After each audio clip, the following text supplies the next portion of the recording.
Um, well, I'd like to thank you for inviting me to this workshop. The working paper circulated for this meeting suggested that we find rules for examining the boundaries of human systems ranging from nomadic foraging groups to modern states. This type of broad comparativeness is important, as the tendency to form connections across group boundaries can be seen in even the earliest human societies.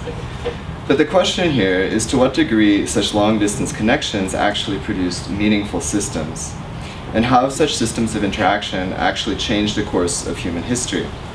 In this paper, we're going to examine these questions, again, from the perspective of North America.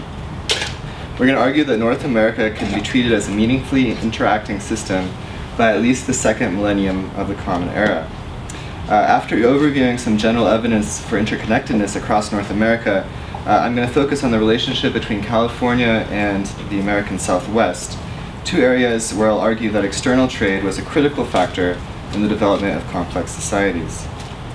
So North America is something of an unusual case study for this meeting. Prior to European contact, the area north of Mexico only contained one city with a population approaching 20,000 at Cahokia, and most of the region was characterized by non-state societies. This in no way means that the region was not integrated into wide systems. On the contrary, elements of Mesoamerican culture seem to have proliferated across North America, indicating the degree to which different regions of the continent were connected. At contact, for example, Nahuatl, the trading language of the Aztec, was spoken as far north as modern Kansas, 2,000 kilometers north of Tenochtitlan. Ball court iconography proliferated throughout the American West, with actual ball courts at Pobloan sites in the Southwest, and eye-shaped ball court signs pecked into rock surfaces throughout the desert regions of California, areas that never played the ball court themselves, or ball game themselves. The far reach of Mesoamerican ball game culture can be seen in extraordinary discoveries such as this rubber ball, presumably from Mexico, which was excavated in Fresno County in the Sierras of California. How this ball reached the Sierras and what it meant to the people who brought it there remains a mystery. The use of other Mesoamerican-like artifacts is more clear, however, such as this macaw feather sash, which came from a cave in southern Utah, which likely functioned as an elite prestige item. And these feathers probably came from southwest centers such as Pacame, where macaws from southern Mexico were imported and raised on a massive scale. And we heard earlier about other Mesoamerican items in the Southwest, such as chocolate, copper bells, and of course the ball courts themselves. Ethnohistoric evidence also points to widespread interaction across North America. Mississippian cultures, for example, told their own version of the Mesoamerican hero twin saga, where twin brothers playing the disc game Chunky fought against a race of giants to save their father in the afterlife.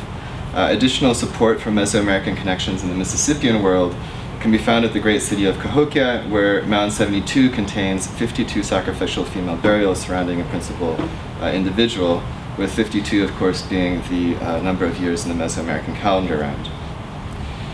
Unsurprisingly, long-distance interaction in the Mississippian world was likely facilitated by the Mississippi River itself, and there's a great story about French explorers in Wisconsin who encountered people that had just a couple months before traveled the entire length of the Mississippi and were not surprised to meet the French explorers themselves.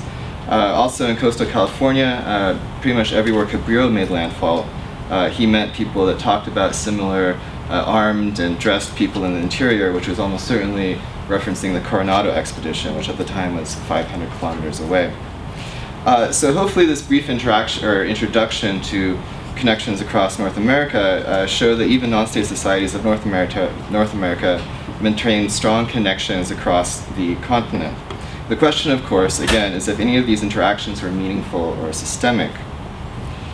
Working from the holistic assumption that areas in systemic interaction cannot be understood in isolation, we argue that two areas can be described as forming an interaction system when the hypothetical removal of connections between the two would produce a discernible change in the social trajectory of each area.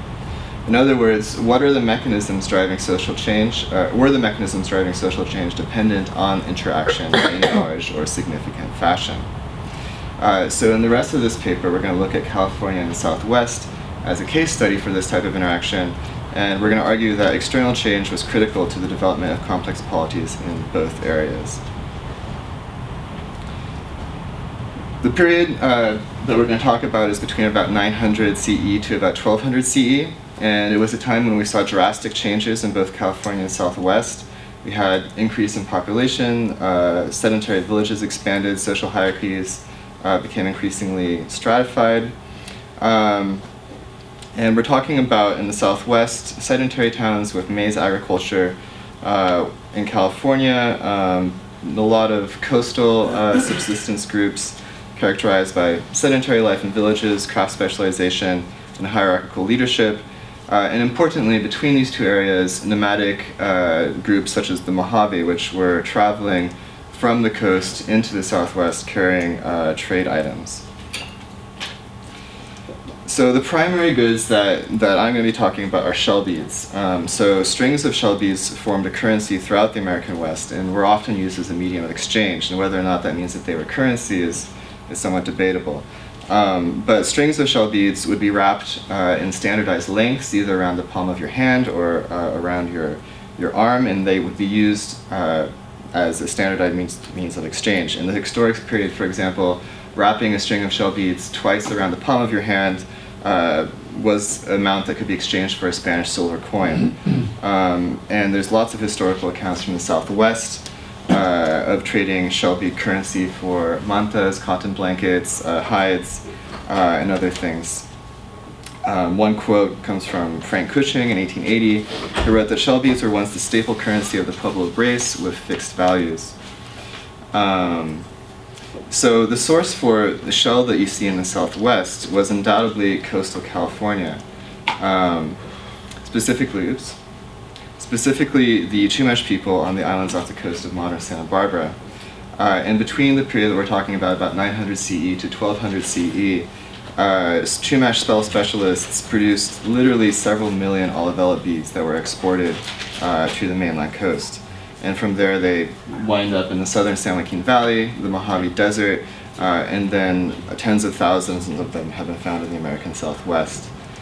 The production and export of these beads was conducted through the control of commoner labor by island Chumash elites, who sponsored craft specialists and maintained a monopoly over the ownership of trade canoes. This was a highly intensive industry which dominated much of the island economy and spurred the development of other industries like the specialization of micro drills that were used to produce the beads, and also was associated with other types of shell industries like producing fish hooks and things like that. And it's generally been argued that the control over the production and exchange of shell beads was one of the primary factors that led to the development of chieftain-like societies in the Channel region. So why did this system of intensive craft specialization develop? That's the big question.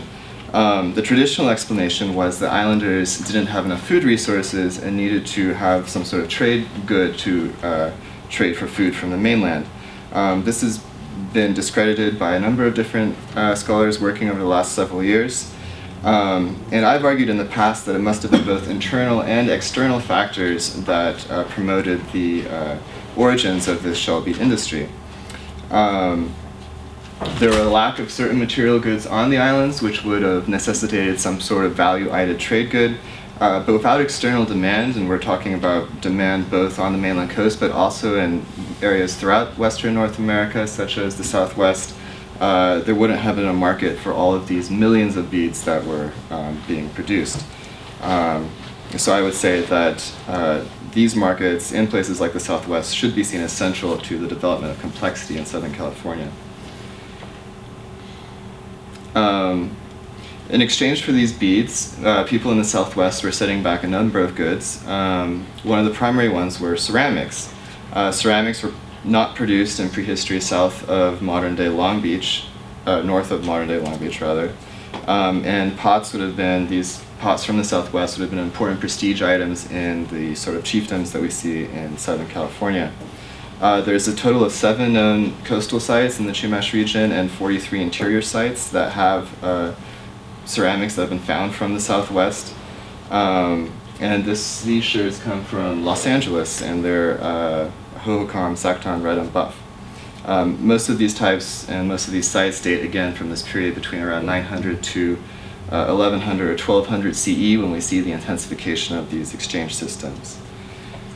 Textiles were also a very important trade good that was exported to Southern California. Unfortunately, textiles don't preserve very well in the archaeological record. This is the only textile that's ever been excavated in the early 20th century, and it came from the southern San Joaquin Valley. But there are many ethnohistoric accounts of textiles both being traded into Southern California, being seen by early Spanish explorers in Southern California. One quote from 1792, I saw some Indians wearing cotton blankets, black ones of wool, which must have come from the Hopi, which they must have been able to acquire through trade with the Mojave. And that came from Pedro Font. Another quote, I saw one wearing a blanket of cotton, like those made by the Guia Pimas. Is that one wool or cotton? This is cotton. And that's probably from, I think, the 16th century, but I'm not sure. Which I'm afraid must have been acquired at trade from a great distance. So the Spanish explorers are seeing people wearing cotton blankets. We know that they must have been there. So in this paper, we've talked about the trade of shell beads, textiles, and pots, not because they're the only goods traded, but because they were likely traded in the greatest intensity.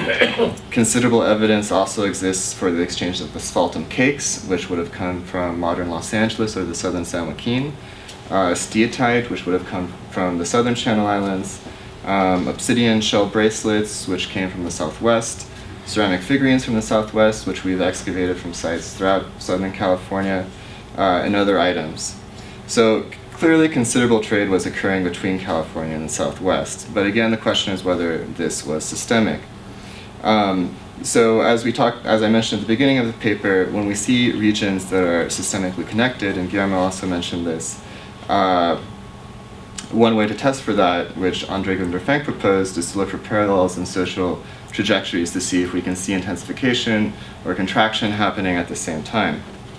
And this is indeed what we see in the American Southwest. The first stages of specialized shell bead production on the Channel Islands started around 900 CE, which corresponds to the transition from Pueblo I to II in the northern Southwest, and from the colonial to sedentary periods among the Hohokam. In the Southwest, this period saw considerable population increases, the expansion of village systems, and again, increases in social stratification. In response to these changes, you can easily imagine how expanding prestige economies would have demanded greater quantities of shell, because these shells are being embedded into lots of the types of goods, both pottery and other types of prestige items that are being produced in these systems. The largest expansion of the Chumash bead industry also began at this time. I'm almost done. The transitional period around 1150 CE, which closely fits to the transition between Pueblo III and into the Hohokam Classic period. So we can see that a lot of the periods that have been marked as important times of change in both the Southwest and in coastal California coincide, and that makes a lot of sense if you're thinking about these regions as interacting prestige goods systems. So just to conclude, I guess I'd say that I agree with the paper that was given this morning by Robert Hanneman, that it's the relationships that make the system, especially the nature of the relationships. And I'd argue that since we can see that in the Southwest and California, that the need for markets and the need to export your goods was so important for the development of chiefdoms in Southern California, that those two systems could be said to be systemically interconnected. Thank you.